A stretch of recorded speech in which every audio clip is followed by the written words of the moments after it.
নবীজির গোলামের কোনো চিন্তা না। মানুষ মনে করলো মারা যখন গেছে, বাচ্চা জন্ম নেয়নি, এখন ওই মা ওই মৃত ব্যক্তিকে আপনার কবরস্থানে দাফন করে দিয়েছে। আব্বা আমার দাফন করার পর আপনার কিনা চলে এসেছে সবাই বাড়ি। বেশ, স্বামী আমার কর্ম সেরে চিন্তা করছেন এতদিন সন্তান আমার জন্ম নিয়েছে, হয়তো এতদিন সে আপনার কিনা হুহা করতে শিখেছে, আব্বা হয়তো বলা শিখেছে, কিছু খেলো না কিনে, কাপড় চোপড় কিনে স্বামী আমার বাড়ি আসতেছে, স্ত্রী নাই, স্বামী তো জানে না। বাড়ি এসেছে, বাড়ি আসার পর আপনার কিনা মানুষকে জিজ্ঞাসা করে রাস্তায় দেখা হয়, ভাই বাড়ি এসেছেন। তখন টেলিফোনের যুগ ছিল না বাবা, মানুষ মাধ্যমে আপনার সংবাদ পৌঁছানো হতো। কোথায় গেছে কেউ তো ভালো খবর রাখে না, এজন্য সংবাদ তার কাছে পৌঁছায়নি। আব্বা আমার সোনা মানিক, এখন তিনি আপনার কান্না শুরু করে দিয়েছেন, আমার বিবি মারা গেল, বাচ্চাও তো তাহলে আর আমি দেখতে পেলাম না, এমন কর্মে গেলাম, আমার বিবি দেখা হলো না, বাচ্চা দেখা হলো না। আব্বা আমার এখন বাড়িতে শুয়ে আছে, রাতের বেলাতে গোরস্থানের দিকে মুখ করে শুয়ে আছি। এমন সময়তে বাবা গোরস্থানের ভিতরে দাও দাও করে আগুন যেন জ্বলতেছে। এলাকার পাশে যাইয়া জিজ্ঞাসা করে পড়শি দিগকে, ও ভাইজান দয়া করে বলুন না, এ গোরস্থানের ভিতরে আগুন কেন জ্বলে, রাতের বেলাতে আগুন কেন জ্বলে? বলে, ওগো বাবাজি, যেদিন থেকে আপনার বিবিকে দাফন করা হয়েছে ওই দিন থেকে গোরস্থানে আগুন জ্বলে। আমরা ভয়ে রাতে কেউ দাফন করতে যাই না, দিন হলে আগুন দেখা যায় না, আর রাতে আমরা ভয়ে কেউ মারা গেলেও দাফনও করি না। স্ত্রীর কথা শুনে স্বামী চিন্তা ভাবনা করে কি হবে। এমন তো আমার স্ত্রী নেককারিনী বিবি ছিলেন, আমার বিবি তো আপনার কিনা পাপী নয়, নেককারিনী, নামাজি, পরেজগার, আল্লাহ ওলিয়া বান্দি ছিলেন তিনি। তার কেন এমন করে আপনার দাফনের পরে আগুন জ্বলবে? হতে পারে না, মন মানে না বাবা। পরের দিন রাতের বেলা সবাই যখন ঘুমিয়ে গেল, একা একা গোরস্থানের ভিতরে প্রবেশ করেছি। কবরের কাছে যাইয়া দেখি ওটি কোনো আগুন নয়, আকাশ থেকে একটা নূরের জ্যোতি ওই কবরের ভিতরে প্রবাহিত আছে। জোরে বলুন সুবহান। আব্বা আমার এই নূরের জ্যোতি দেখি স্বামী বড় মনে আত্মহারা হয়ে গেলে। আব্বা আমার সোনা মানিকেরাও এমন সময়তে কানে যেন এমন আওয়াজ আসতেছে, কোনো একটা বাচ্চার আওয়াজ আসতেছে।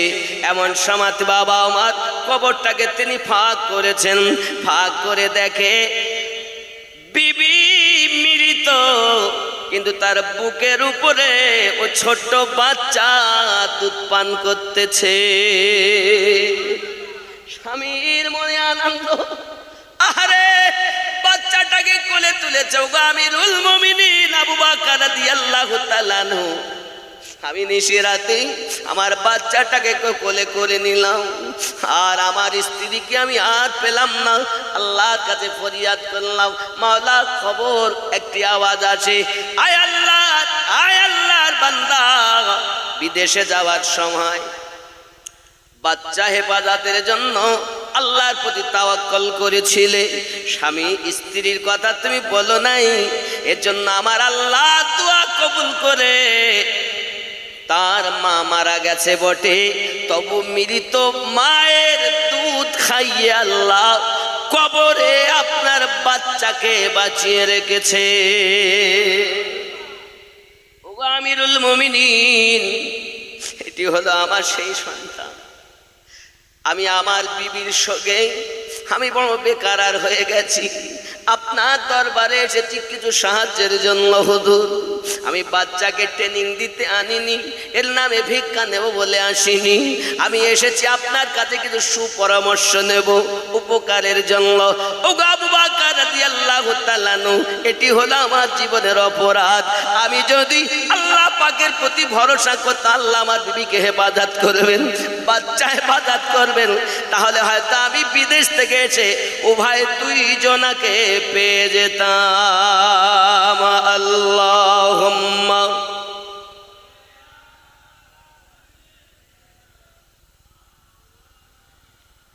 ওয়া আলা আলি সাইয়্যিদিনা। আব্বা আমার কাজে যান, কর্মে যান, দেশে যান, বিদেশে যেখানেই যান, মনে করবেন এটাই হলো আমার শেষ দেখার, হয়তো হবে না, ফিরে আসতেও পারেন নাও পারেন। ও যুবক, সকালবেলা উঠে যখন কর্মে যাবে, নিজের আম্মা যদি বেঁচে থাকে মায়ের হাতখানা ধরে চুমা দিবেন, আব্বা যদি বেঁচে থাকে আব্বার হাতখানা ধরে চুমা দিবেন আর যাবেন। মা দোয়া করবেন, আব্বা দোয়া করবেন, আমি আপনার সন্তান কর্মে গেলাম। আয় অপদার্থ পচা কাঁঠাল এমন কিছু সন্তান দেখা যায়, মাসকে মাস বাপের সঙ্গে কথা বলে না, মায়ের সঙ্গে কথা বলে না। এ যুবক জেনে রাখো, আল্লাহ পাক আল্লাহ তাআলার নিয়ামত হলো দুনিয়ায় পিতা আর মাতা। এই পিতা মাতা যাদের দুনিয়া থেকে চলে গেছে তারাই জানে পিতা মাতা কত বড় নিয়ামত ছিল। সোনা মানিকেরা আমার, আল্লাহ পাক আল্লাহ তাআলার বড় নিয়ামত হলো তার বান্দা বান্দির উপরে পিতা এবং মাতা হলো আল্লাহর দেওয়া নিয়ামত। আল্লাহুম্মা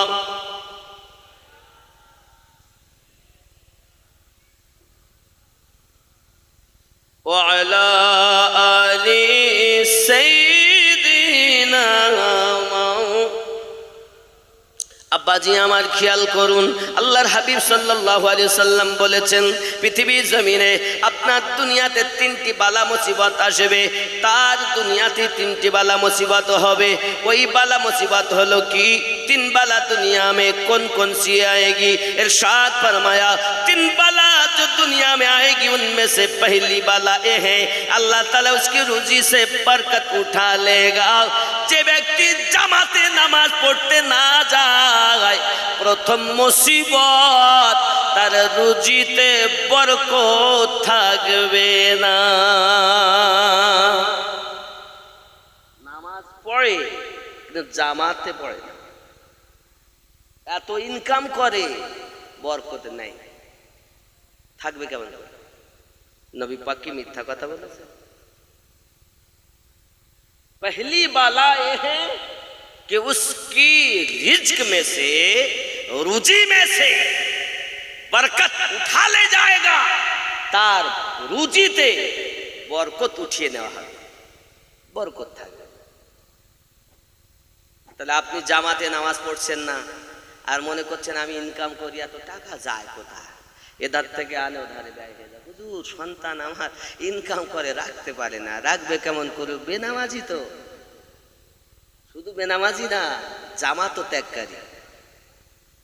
আজ এই মেহফিলে আপনারা যারা এসেছেন আজ থেকে নিয়ত করুন আমরা জামাত ছাড়বো,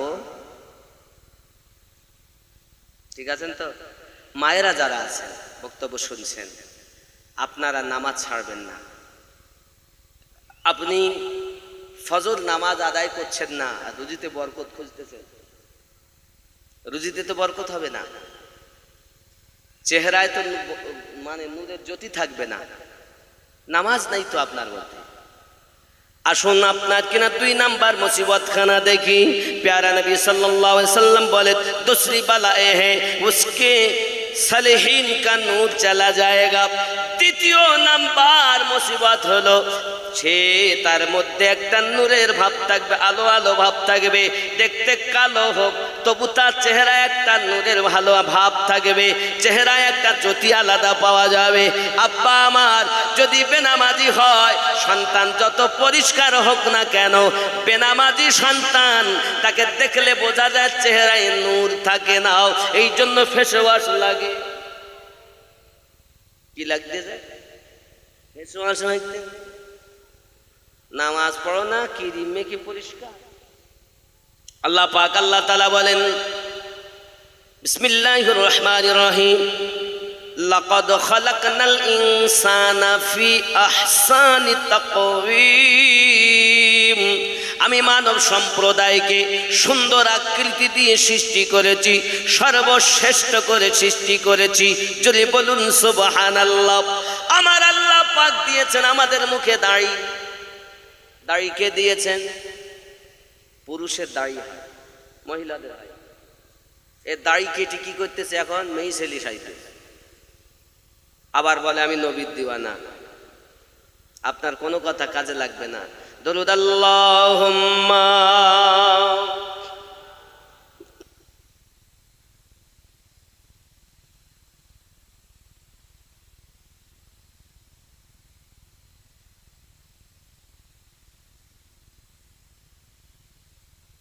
মুহাম্মদ। বাবজি আমার, তাহলে চেহারার নূর থাকবে না কার? যে ব্যক্তি জামাতে নামাজ তারাক করে, নামাজ পড়ে কিন্তু জামাতে যায় না। অনেক পুরুষ এমন আছে, অনেক নারী এমন আছে।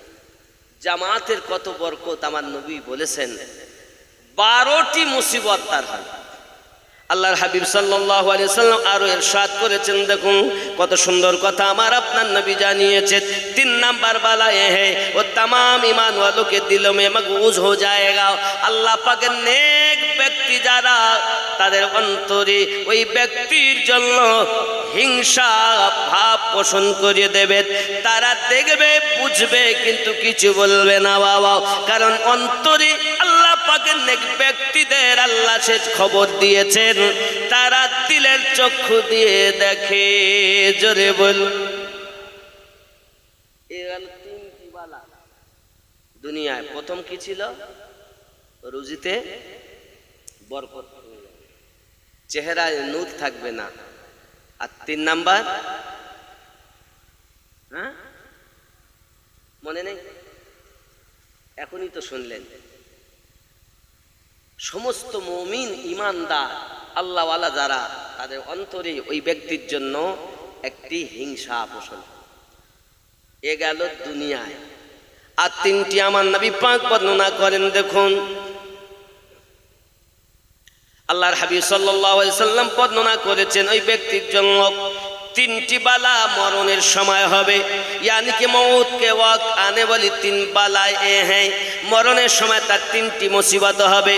पहली बाला ये है कि उसकी रूह उसकी हालत में कब्ज की जाएगी, को प्यासा होगा। যে ব্যক্তি আপনার মৃত ব্যক্তি জাকানদানি হবে, বড় কষ্ট করে হবে, এবং ওই ব্যক্তি পিপাসিত হয়ে মারা যাবে। যে ব্যক্তি মৃত্যুবরণ করতে যায়, ওই ব্যক্তির গালে আমরা পানি দেই। পানি বলে পানি দে, পোড়া পানি দে, পানি দে, যতই পানি দেবেন, যেহেতু সে জামাতে নামাজ পড়েনি, আল্লাহর হাবিব বলেন ওই ব্যক্তির মৃত্যু পিপাসা হালাতে হবে। সামাম দুনিয়ার পানি যদি তার পান করানো হয়, তবু তার পিপাসা মিটবে না। কারণ আমার নবী পাক ঘোষণা দিয়েছেন ওই ব্যক্তি জামাতে নামাজ পড়তো না।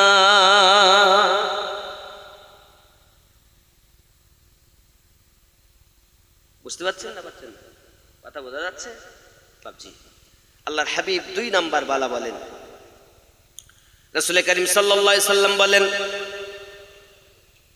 यहाँ लिखा भी है, जो कथा बोललाम ना दुनियार पानी यदि तार देवा है तार पिपासा मिटबे ना, यहाँ लिखा हुआ है अगरचे वो तमाम नहरों का पानी पी ले मगर फिर भी मरते वक्त प्यासा ही मरेगा।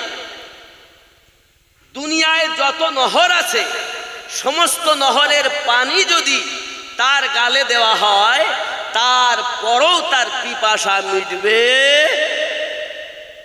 অপরাধ কি? জামাতে নামাজ পড়তো না। আর আমাদের এমন ছেলেরা আছে তো মোটে 5 ওয়াক্ত পড়েই না, জামাত তো 2 এমনি তো পড়ে। অনেক ঘরে বাপ আছে এরকম পড়ে না, মা আছে এমন পড়ে না, কিন্তু সকালবেলা উঠে যদিও প্রাইভেটে না যায় তো বকায়, মাসে 1,500 টাকা প্রাইভেট মাস্টারের বেতন দিতে হয়, প্রাইভেটে যাই না, কিন্তু নামাজ পড়িনি একবারও বলি। আছে না? বলে জান্নাতে যাবো। ওরে আল্লাহ, জান্নাত যেন মুখের কথা, আল্লাহর দয়া ছাড়া কেউ জান্নাতে যেতে পারে? আল্লাহর হাবিব সাল্লাল্লাহু আলাইহি সাল্লাম বলেন, আরো বলা হয়েছে দুসরি বালা এ হে উসকে জাকানদানি বড়ি সख्ती से होगी। আল্লাহর হাবিব বলেছেন, ওই মৃত ব্যক্তি আপনার যিনি জামাতে নামাজ আদায় করে না, তার জাকানদানি বড় শক্ত হবে, এত কষ্ট হবে, এত কষ্ট হবে রে বাবা। সোনা মানিকেরা আমার, আল্লাহর হাবিব বলেন সব থেকে বেশি কষ্ট দেওয়া হবে, দিয়ে তার রূহটা বার করা হবে। আব্বা আমার রূহ কিন্তু দেহ থেকে বার হতে চায় না। মরণ কাকে বলে একটুখানি বুঝি। মরণ কারে বলে? আল্লাহ পাক রূহকে নিয়েছেন আলামে আরওয়া থেকে, আর এই দেহ আল্লাহ পাক নিয়েছেন এই আলামে খালক থেকে। আমাদের দেহের মধ্যে কি আছে? মাটি, পানি, আগুন, বাতাস আছে না নাই? এই জিসিমকে আল্লাহ বানিয়েছেন দুনিয়ার আলামে খালক থেকে নিয়ে। আর আলামে আরওয়াহ ঊর্ধ্ব জগতের জিনিস ছিল রুহু, ওপরে চলে গেল। আর মাটির নিচে জগতের জিনিস ছিল দেহ, একে নিচে দেওয়া হলো। কিন্তু আল্লাহ তো বলেনি দেহ মরবে, আল্লাহ তো এও বলেননি যে রুহু মরবে।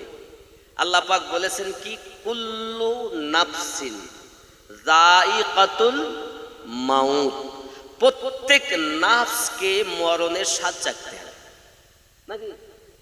রুহু মরে না, দেহ মরার কথা নেই, খালি রুহু চলে গেছে তাই দেহ। খেয়াল করেন, আল্লাহ পাক যখন এই দেহ সৃষ্টি করলেন, তৈরি করলেন, এই দেহের মধ্যে রুহু দিলেন, তো রুহু থাকে না। তখন আল্লাহ পাক নাফস একটি গার বানালেন। যেমন একটা উদাহরণ দেই, আপনি যদি ইটের ওপরে ইট সাজিয়ে যান, দেওয়াল তৈরি হবে, জোরে যদি বাতাস হয় দেওয়াল পড়ে যাবে, কেউ যদি ঠেলা দেয় পড়ে যাবে। আপনি যদি ওই দেওয়ালকে মজবুত করতে চান, তাহলে আপনাকে কি করতে হবে? মাটি এবং বালি দিয়ে, সিমেন্ট দিয়ে ওটাকে মশলা তৈরি করতে হবে। আর মশলার উপরে যদি ইট সাজানো হয়, যখন শুকিয়ে যাবে তখন কয়েকজনের ঠেলা মারলেও আর পড়বে। আল্লাহ পাক আল্লাহ তাআলা করলেন কি, দেহ বানালেন, রুহু আল্লাহ পাক দিলেন, রুহু থাকে না। তখন আল্লাহ পাক নাফস আপনার গার তৈরি করলেন।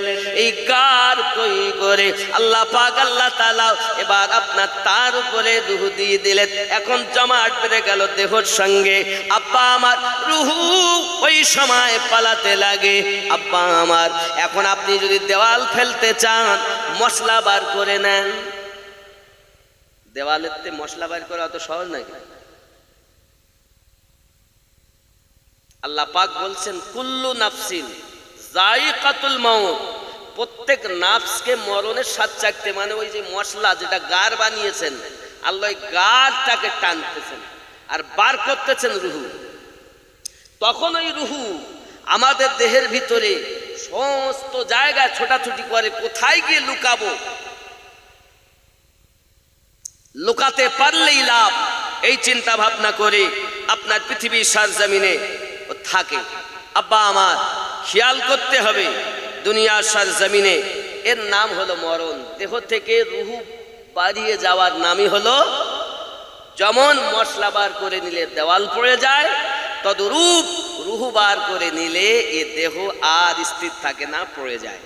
আল্লাহর দয়া, যেমন হযরত সুলাইমান আলাইহিস সালাম, আমরা জানি যেই মানুষ মারা গেল আর সে দাঁড়িয়ে থাকে না, কিন্তু আল্লাহ চাইলে সালকে সাল, মাসকে মাস আল্লাহ রাখতে পারেন না? সুলাইমান নবীর কথা দেখুন, জিনেরা মসজিদ বানাচ্ছে, কারণ সুলাইমান পয়গম্বর সিঁড়ি থেকে নামতেছেন, এক পা উপরে আর এক পা নিচে নামাচ্ছেন, এক সিঁড়ি থেকে আর এক সিঁড়ি। আল্লাহ পাক বললেন, মালাকাল মাউত, ওই হালাতে রুহু নিয়ে আসো। সুলাইমান পয়গম্বরের রুহু নিয়ে যাওয়া হলো। নবী এভাবে পা উঁচু করেই আছেন, জিনেরা দেখছে দাঁড়িয়ে তো আছে, লাঠি টেকা দিয়ে এইভাবে দাঁড়িয়ে আছে। 6 মাস ছিলেন দাঁড়িয়ে, বলুন সুবহানাল্লাহ। 6 মাস ছিলেন। আর এই বেটা বলছে মরে গেল তো শেষ হয়ে গেল। মরে গেলে শেষ হয়? সবাই হয় না। দেখুন আমাদের ইমামে আজম আবু হানিফা, আমরা যে মযহাবের ইমাম, মাশারিকুল আনোয়ার কিতাবের 69 পৃষ্ঠায় লেখা আছে, খাজা খিজির এসে ইমামে আজমের কাছে ইলম শিক্ষা করতেন। এখন আল্লাহর দয়া, ইমামে আজমের ইন্তেকাল হয়ে গেল। তখন খাজা খিজির আল্লাহ পাকের কাছে দোয়া করেন, আল্লাহ আমি কিভাবে কি করব, আমার তো ইলম শিক্ষা আধুরা হয়ে গেল। মহান আল্লাহ পাক আল্লাহ তাআলা বলেন, খাজা খিজির তুমি আমার নোমান বিন সাবিত আমার বন্ধু রওজার কাছে গিয়ে তোমার প্রশ্ন করবে, আর আমার বন্ধু মাজারের ভিতরে শুয়ে শুয়ে তোমার সমস্ত পড়া সম্পূর্ণ করে দেবে, প্রশ্নের উত্তর দিয়ে দেবে।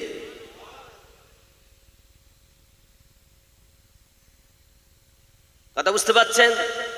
তাহলে আমরা এমন ইমামের মযহাব মানি যিনি ইন্তেকাল করার পরও খাজা খিজিরকে ইলম শিক্ষা দিয়েছেন। এজন্য আল্লাহর হাবিব বলেছেন, দালাইলের ভিতরে পাওয়া যায়, ইত্তাকু ফিরাসাতাল মুমিন ফাইন্নাহু ইয়ানজুরু বিনূরিল্লাহ, তোমরা মুমিনের নজর থেকে বাঁচো, তারা আল্লাহর দেওয়া জ্যোতি শক্তি দিয়ে দেখে। জোরে বলুন। তাহলে মুমিন যারা, তাদের নজর থেকে বাঁচতে আল্লাহ বলেছে। এরা বলছে মরে গেল মানে শেষ হয়ে গেল।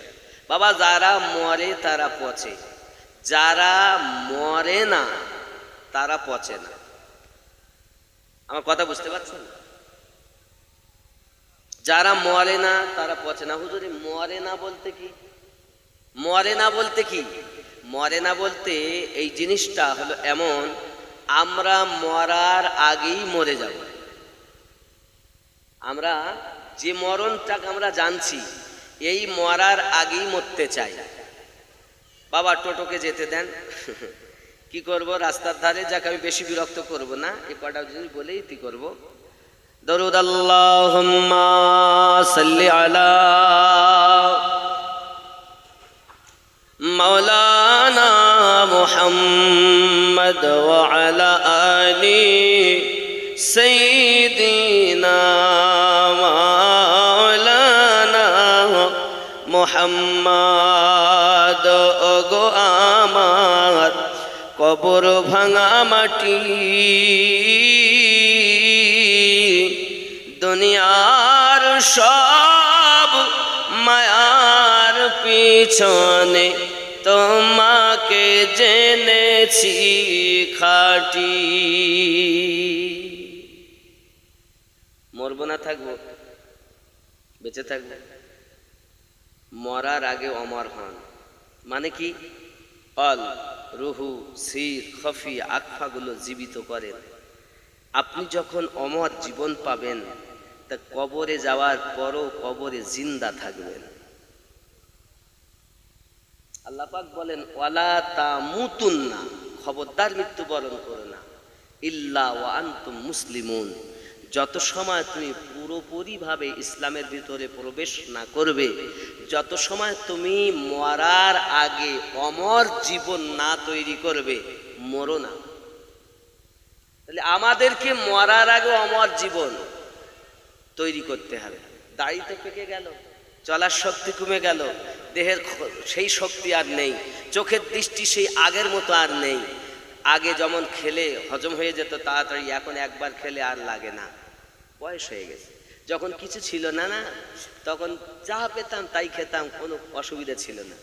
আর এখন ঘর করে ফেলেছি, জমি কিনেছি, টাকা পয়সা হয়েছে, এখন রোগ দেখা দিয়েছে, ওষুধ ছাড়া চলে না। শুধু ওষুধ খেলেও হজম করার জন্য আবার ওষুধ খেতে হয়। এই গ্যাস হয়ে গেছে, এটা হয়ে গেছে, সে হয়ে গেছে। সাত করে ঘর বানালাম থাকবো বলে, অল্প দিনের পরই বলে চল তোর ঘন্টা বেজে গেছে, চল। তৈরি হন আব্বা আমার, তৈরি হন। পৃথিবীতে আল্লাহর হাবিব সাল্লাল্লাহু আলাইহি সাল্লামের জন্য খুব স্পষ্ট করে জানিয়েছেন, যে ব্যক্তি জামাতে নামাজ আদায় না করে তার জন্য বালা মুসিবত অবশ্যই অবশ্যই। আল্লাহর হাবিব বলেন, ওই ব্যক্তির জন্য মরণের সময় দোষী বালা কি উসকে জাকান্দাদি বড় শক্তি সে হবে, তার মরণটা খুব কষ্ট অবস্থায় হবে। আর 3 নম্বরে নবী পাক বলেন, ওই ব্যক্তি ইমানদার হয়ে মারা গেল না বেঈমান হয়ে মারা গেল, এটা সন্দেহজনক। অপরাধ কি? জামাতে নামাজ পড়তো না। যে ব্যক্তি জামাতে নামাজ আদায় করে না, ওই ব্যক্তি যে ইমানদার হয়ে মারা যাবে তার কোনো গ্যারান্টি নাই। এটা গেল মরণের সময়। তিনটি আযাব কবরের মধ্যে। কয়টি আযাব? তিনটি। আল্লাহর হাবিব বলেন, প্রথম নাম্বার হলো মুনকার নাকিরের সওয়াল বড় শক্তি ভাবে হবে। মুনকার ও নাকিরের সওয়াল বড় শক্তি ভাবে হবে, এত শক্ত আব্বা মা যে সে উত্তর দিতে পারবে না। দুই নাম্বার, ও তার কবর বড় অন্ধকার হবে। কি হবে? অন্ধকার হবে। তিন নাম্বার, ও তার কবরটা একদম ছোট হয়ে যাবে, এমন যে ডাইনের মাটি বামে আর বামের মাটি ডাইনে। আল্লাহর হাবিব সাল্লাল্লাহু আলাইহি ওয়াসাল্লাম নিজের হাত মোবারকা এরকম করে ঢুকিয়ে দেখাচ্ছেন, এইভাবে তার কবরের আযাব পেশাই করা হবে। কি গো?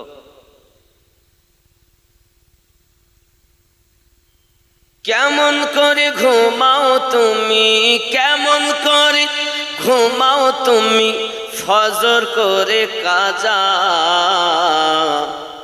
এমনও তো হতে পারে জোহরে জানাজা। ওরে বেনামাজির লাশ কবরে রাখিবে যখন, মাটির চাপে পাঁজরের হাড় ওরে ভাঙবে রে তখন। বেনামাজির লাশ কবরে রাখিবে যখন, মাটির চাপে পাঁজরের হাড় ওরে ভাঙবে রে তখন। বিষাক্ত ওই সাপের ছোবল, বিষাক্ত ওই সাপের ছোবল, বেনামাজির সাজা,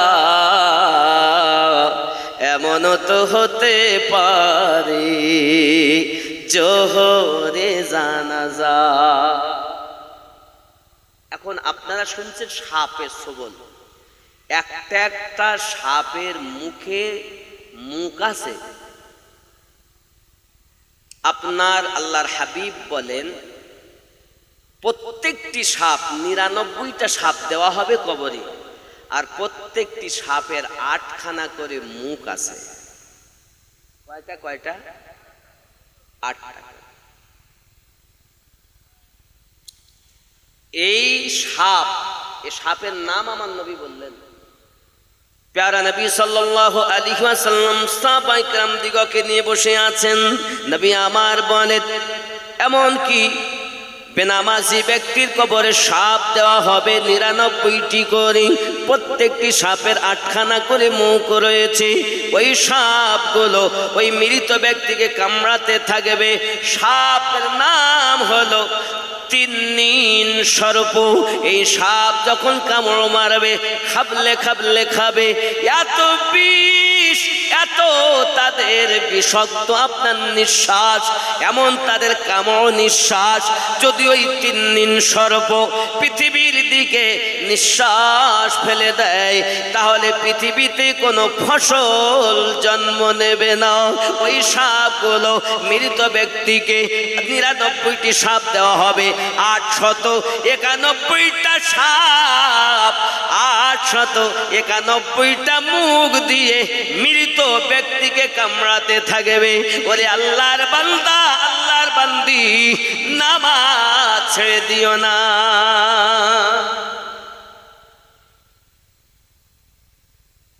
নামাজ পড়তে যাবে? যদি মনে করেন যাব না, তো কোনো অসুবিধা নাই।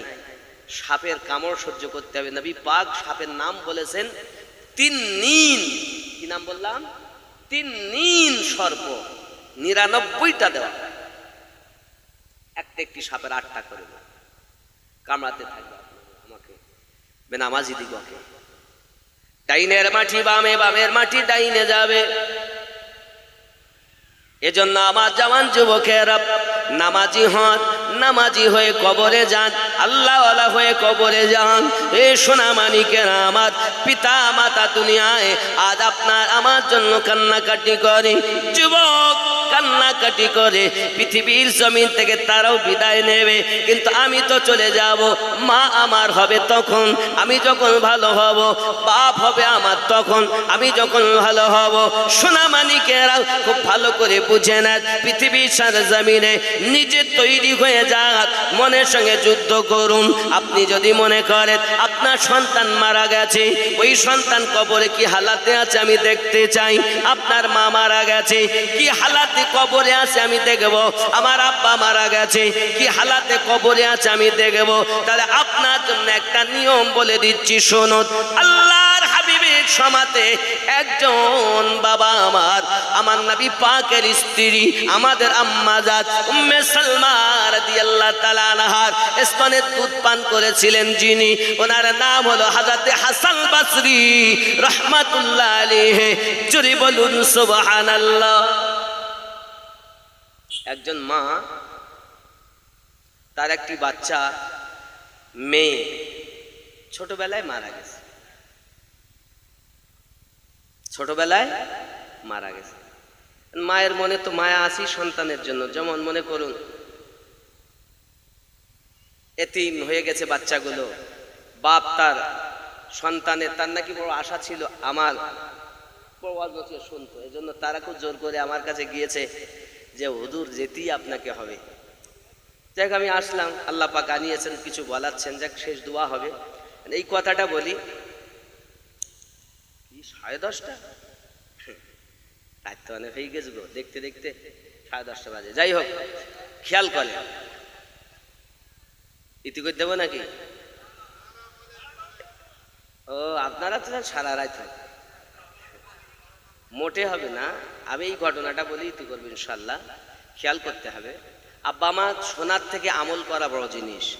আজকাল শুনতে অভাব নেই, নেট খুললেই হাজারো আলেম ওলামার বক্তব্য, কিন্তু বড় আমলের অভাব।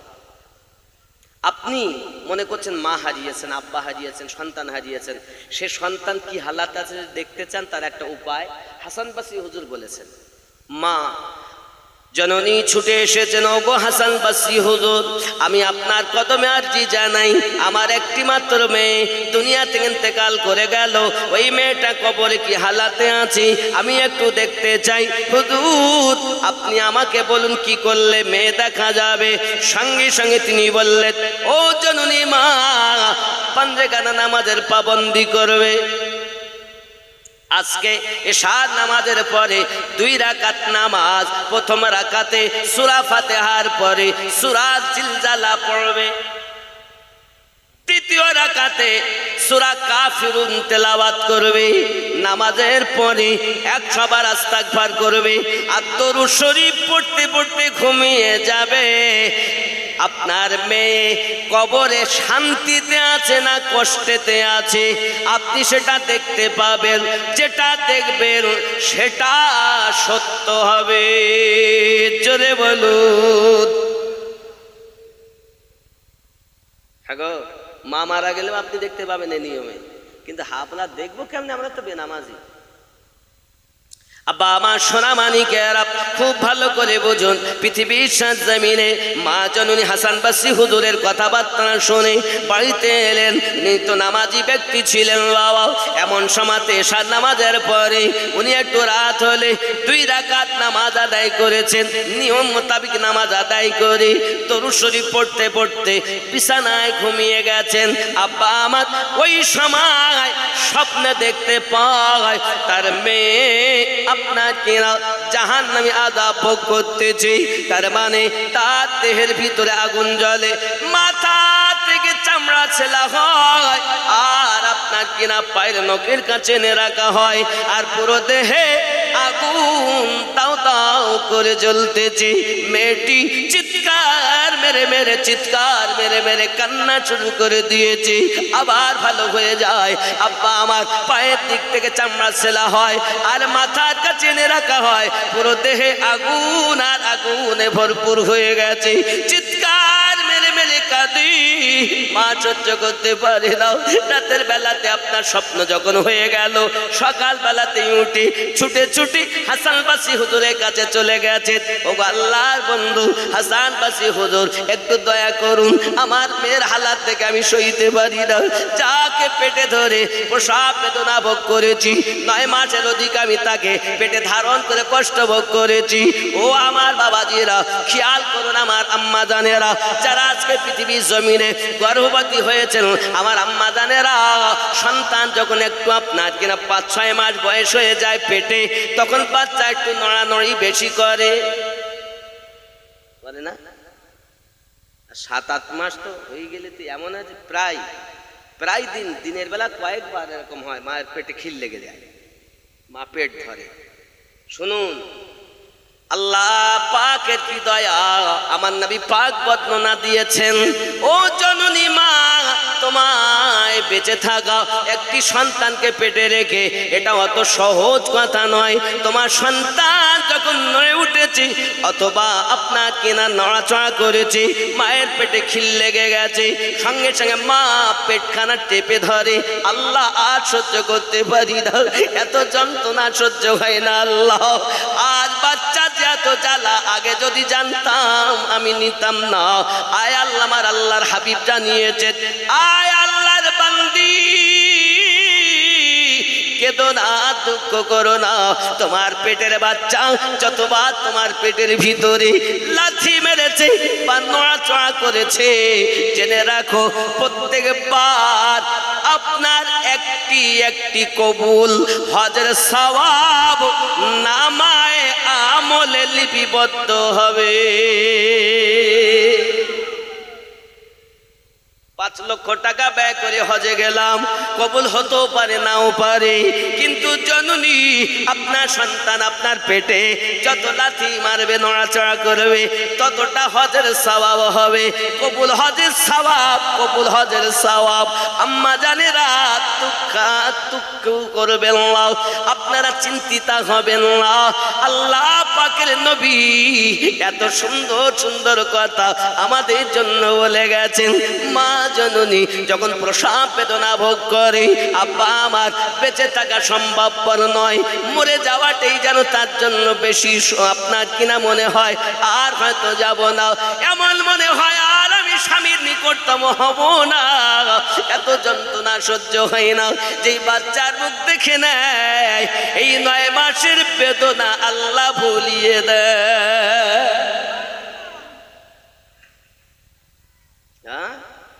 9 মাসের বেদনা আর মন থাকে না। বাচ্চা কালো হোক, ভালো হোক, গোরা হোক, চিট্টা হোক, যেমনই হোক না কেন, বাচ্চা তো বাচ্চাই। আপনার কাছে হয়তো মুখ দেখতে ইচ্ছা করে না, কিন্তু মায়ের কাছে যেমনই হোক তার কলিজার টুকরা, ঠিক না বাবা?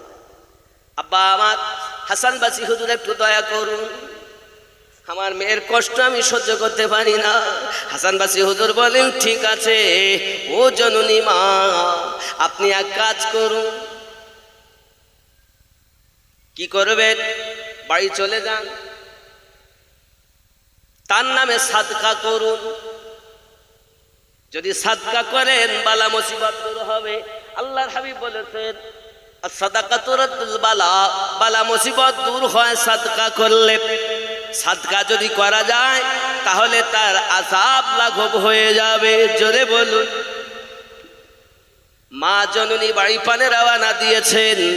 হঠাৎ হাসান বাসি হুজুর ওই দিন রাতের বেলায় স্বপ্ন দেখতেছেন, ওই মেয়েটি জান্নাতের ফুল বাগানে ঘুরে বেড়াচ্ছে। হাসান বাসি জিজ্ঞাসা করে, রুগু তুমি ওই মেয়েটা না যার মা আমার কাছে এসেছিল? জি হুজুর, আমি সেই মেয়েটা। জান্নাত পেলে কেমন করি? মা কি সাদকা করেছে?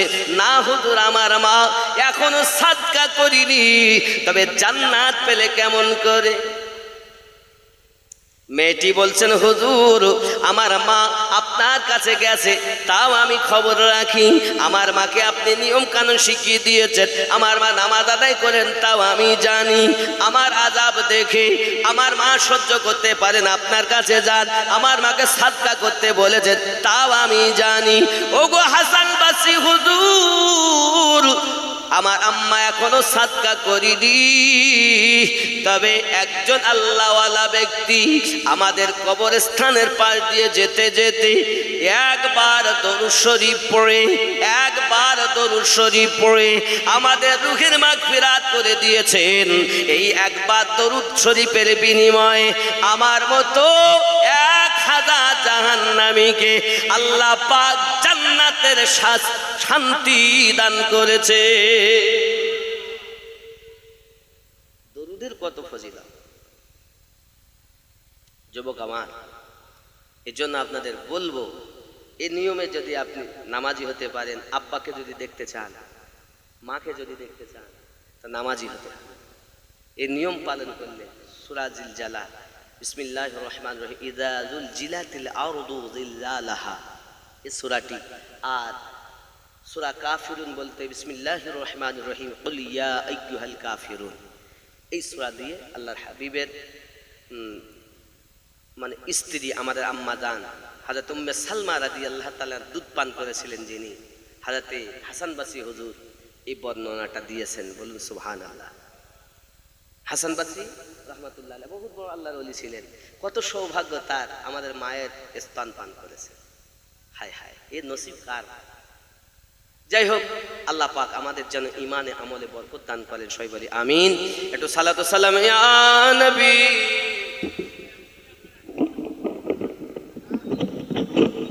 ইয়া রাসূল সালাম আলাইকা ইয়া হাবিব। 11টা বাজে দেখো,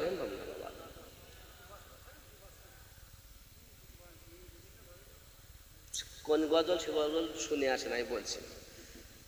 ইয়া রাসূলুল্লাহ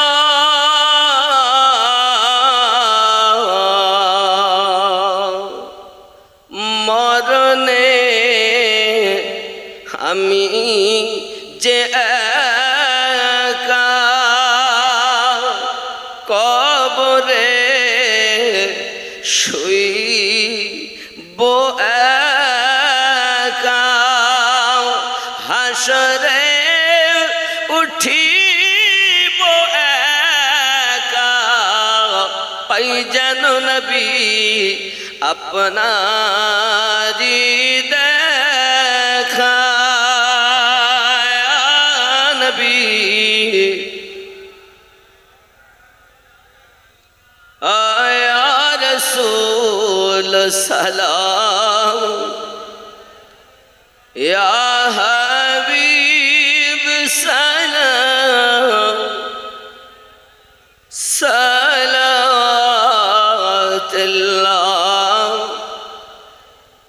দরদি গো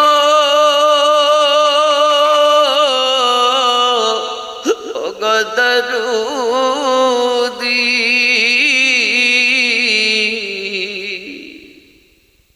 সাথী আধার কবরে, কঠিন সওয়াল জবাবে,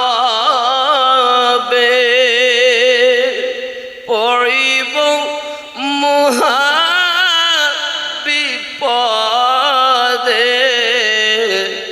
নবীজি তোমায় না পেলে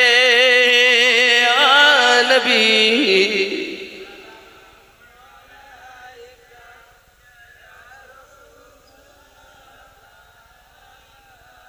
ইয়া হাবিব সালাম সালাতুল্লাহ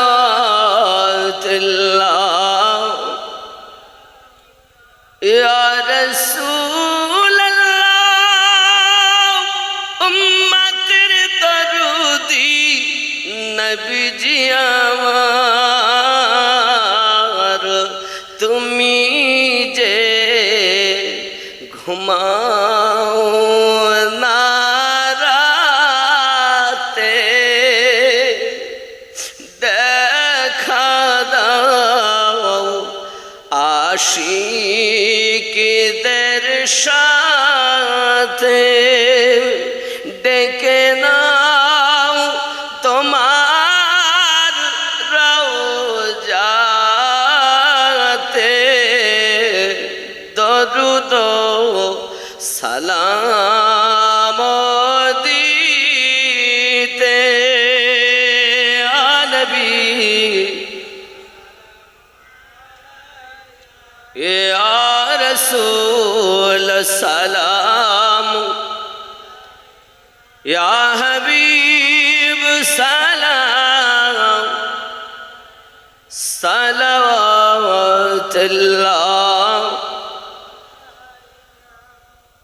আসসালাতু ওয়াসসালামু আলাইকা ইয়া রাসূলুল্লাহ আসসালাতু ওয়াসসালামু আলাইকা ইয়া নবী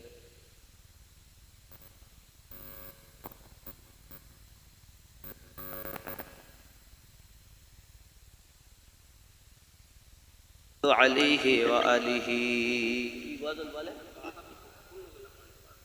না বাবা আমার না বললেন তো 12টা কোন গজল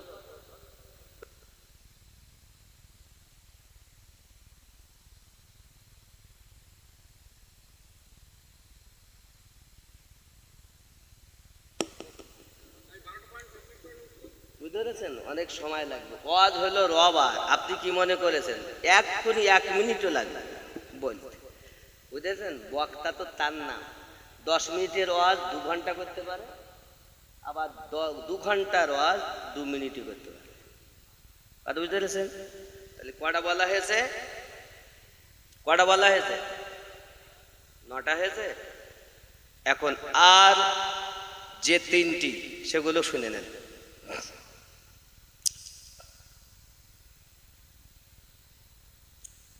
পৃথিবীর জমিনে রাসূল করিম সাল্লাল্লাহু আলাইহি ওয়াসাল্লাম জানিয়েছেন তার কবর হবে অন্ধকার এটা তো শুনেছেন এবং তার পাশলিয়া ডাইনের বামে ডাইনে চলে যাবে এগুলো হলো কবরের ভিতরে আযাব আব্বা আমার কোন ব্যক্তির ওই ব্যক্তির যে ব্যক্তি পৃথিবীতে জামাতে নামাজ পড়ে यानी क़यामत आने वाली 3 बाला ये हैं उसमें और क़यामतेर दिन 3टी पहली बाला कि उसका हिसाब बड़ी सख्ती के साथ होगा हाशरेर दिने ওই ব্যক্তির হিসাব নিকাশ বড় শক্ত হবে 2 नंबर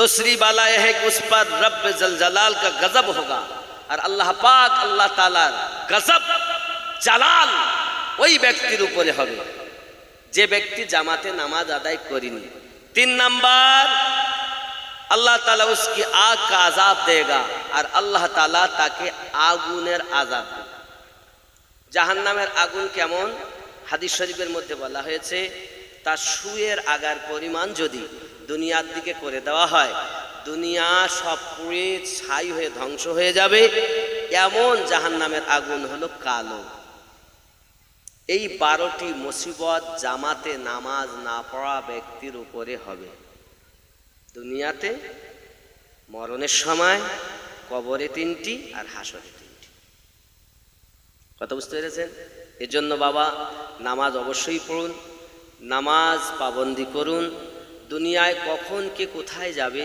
আমরা কেউ জানি না আছি বটে কিন্তু হঠাৎ দেখা যাচ্ছে হুটহাট করে মানুষ মারা যাচ্ছে যাই হোক আপনাদের কাছে আমি একটা আরজি করব সেটা হলো এই একটি মাদ্রাসা জানেন আছে মাদ্রাসা চালাই আমি সম্মুখে ওই মাদ্রাসায় বাচ্চা দেন আপনার বাচ্চা এখন আপনার স্কুলে পাস ফেল আছে 9 তবু যাহাই আছে কিন্তু তার আগে পর্যন্ত আর কিছু 8 পাশের ছেলে নাম লিখতে পারে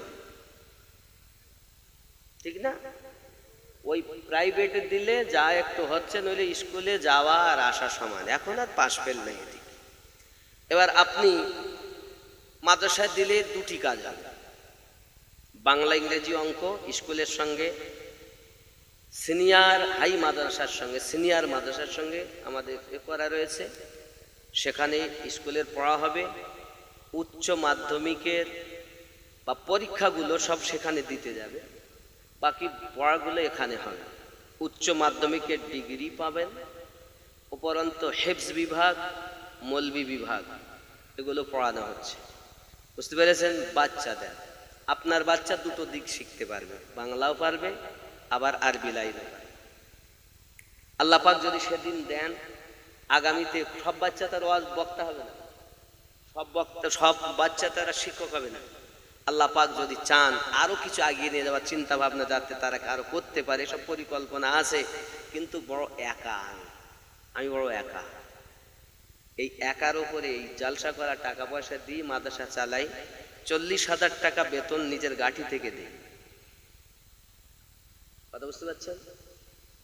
এর জন্য আপনাদের আমি বলবো যে একটু খেয়াল রাখুন মাদ্রাসার দিকে, বাচ্চা দেন। প্রত্যেক বাচ্চার প্রতি আপনি হিসাব করে দেখুন, তাদের হিসাব, বাচ্চাদেরকে সেইভাবে পড়া আপনি দিচ্ছেন পড়ার জন্য, পড়া যদি না হয় তাহলে তার দিয়ে বাচ্চা কি করতে পারে? এই জন্য পড়ার দিকে খুব জোর দেওয়া আছে। একটা জিনিস আমি বলতে পারি, আপনার ছেলে ওয়াহাবি হবে না। কি হবে না? ওয়াহাবি মানে ওলি আল্লাহর দুশমন হবে না, নবীর দুশমন হবে না। আহলুস সুন্নাহ ওয়াল জামাআতের প্রতিষ্ঠান, মাদ্রাসার নাম হলো আল জামিয়াতুন নকশবন্দিয়া মুজাদ্দিদিয়া।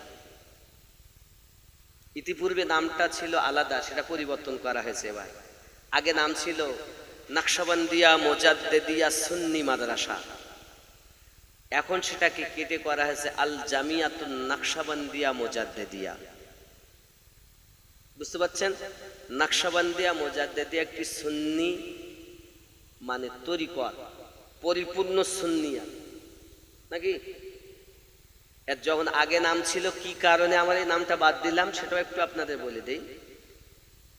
কিছু মানুষ বলছেন, হুজুর নকশবন্দিয়া মুজাদ্দিদিয়া যদি কমপ্লিট সুন্নি একটি তরিকত হয় তাহলে আবার এটা সুন্নি কেন?